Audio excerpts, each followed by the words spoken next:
There's nothing as important as safeguarding in care. And as we know, it's in the national news almost every day and unlikely to go away anytime soon.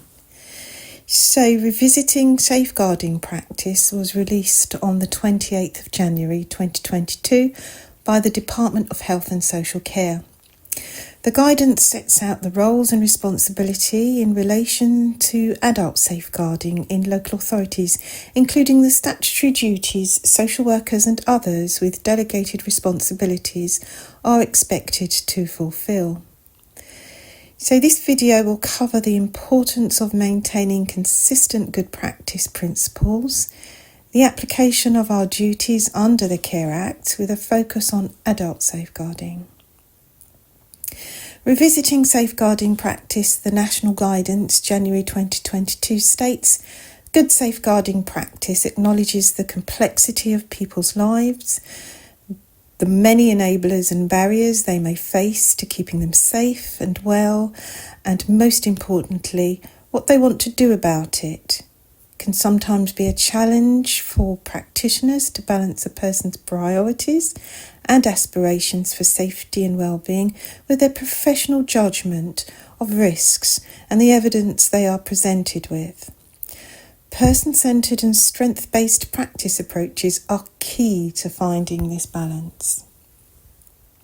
This guide is designed for practitioners within the care sector and specifically in this case adults. Safeguarding is often used as a broad term to refer to services that seek to protect individuals from exploitation or abuse or address instances of these when they arise.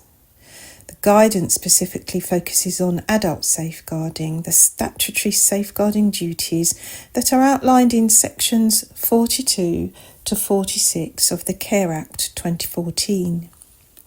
These safeguarding duties apply to an adult who has needs for care and support, whether or not the local authority is meeting any of those needs, is experiencing or is at risk of abuse or neglect. As a result of those care and support needs, is unable to protect themselves from either the risk of or the experience of abuse or neglect.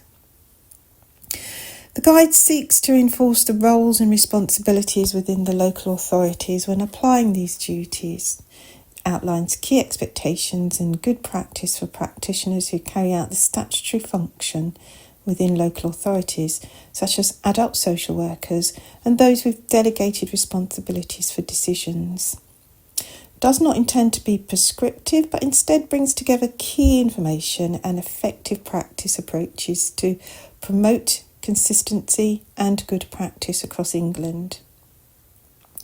May be updated as research, practice and systems continue to evolve and improve. While this practice guidance is specifically aimed at local authority adult social care services, it is important to recognise that statutory adult safeguarding duties are equally supported by other partners. The ADASS and the local government authority have published an overview of these roles and responsibilities.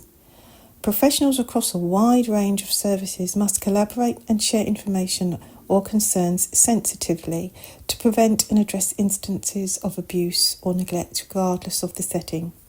It's equally important that lessons are shared across these organisations through safeguarding adult boards to create a culture that encourages continuous learning and practice improvement.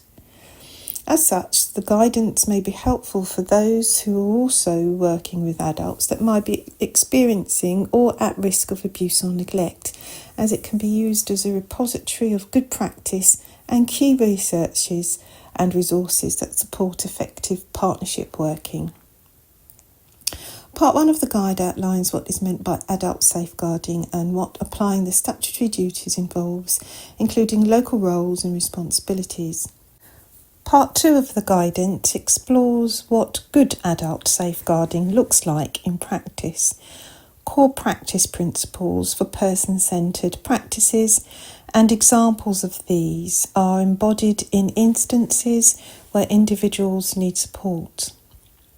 Part 3 of the guide offers tools, reflective questions, and further reading, which can be used to embed the expectations and good practice outlined in Part 1 and Part 2. When an individual is not eligible for a response under the statutory duty, it's important to note that where statutory adult safeguarding duties are not appropriate to an individual or their circumstance, existing legislation and flexibilities remain that provide levers for local authorities to ensure that the individual is safe and well. This may include consideration of Section 2 of the Care Act 2014, which emphasises the importance of local systems and professionals preventing, reducing or delaying the development of needs for care and support and striving to reduce needs that are known and already exist. Section 1 of Care Act 2014, which emphasises the importance of the well-being principle. This principle applies equally to those who do not have eligible care and support needs but become known to the system. Legislation such as Care Act 2014, the Equality Act 2010, the Human Rights Act 1998 and the Mental Capacity Act 2005. These all provide clear frameworks for ensuring people's rights are central to decision-making and practice and emphasises that public bodies must remain vigilant in upholding these rights. Local authorities should work closely with their partners to ensure these wider responsibilities are fulfilled, to promote well-being and to provide advice, regardless of whether a statutory adult safeguarding duty applies or whether the local authority identifies an action for itself following a safeguarding inquiry. This may include consideration of responsibilities of providers to provide safe and high-quality care and support, responsibilities of commissioners to ensure they are assuring themselves that commissioned services are appropriate, safe, and reflective in improving outcomes. Responsibilities of the Care Quality Commission, CQC, to ensure that regulated providers comply with established standards of care or that appropriate action is taken if this is not the case. Responsibilities of the police to protect citizens from crime, harm and danger, protect life and property, and to support system partners where a serious risk to an individual is identified. So the guidance helps us to understand, yet again, what adult safeguarding is and why it matters. Section 14 of Care and Support Statutory Guidance defines safeguarding as protecting an adult's right to live in safety, free from abuse and neglect. It's about people and organisations working together to prevent and stop both the risks and experience of abuse or neglect, while at the same time making sure that adults' well-being is promoted, including where appropriate, having regard to their views, wishes, feelings and beliefs in deciding on any action. This must recognise that adults sometimes have complex interpersonal relationships and may be ambivalent, unclear or unrealistic about their personal circumstances. Under sections 42 to 46 of Care Act 2014, local authorities have statutory adult safeguarding duties which are to make inquiries or cause others to do so when a concern has been raised about an adult in its area, whether or not they are ordinarily resident in it, to establish whether an action should be taken to prevent or stop abuse or neglect. Set up a safeguarding adults board.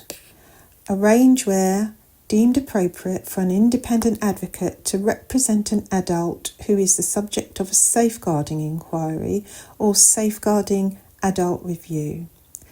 Cooperate with each of its relevant partners in order to best protect the adult. These duties apply in the instances where an adult has care and support needs, whether or not the local authority is meeting any of the needs, is experiencing or is at risk of abuse or neglect, as a result of those care and support needs, is unable to protect themselves from either the risk or the experience of abuse or neglect.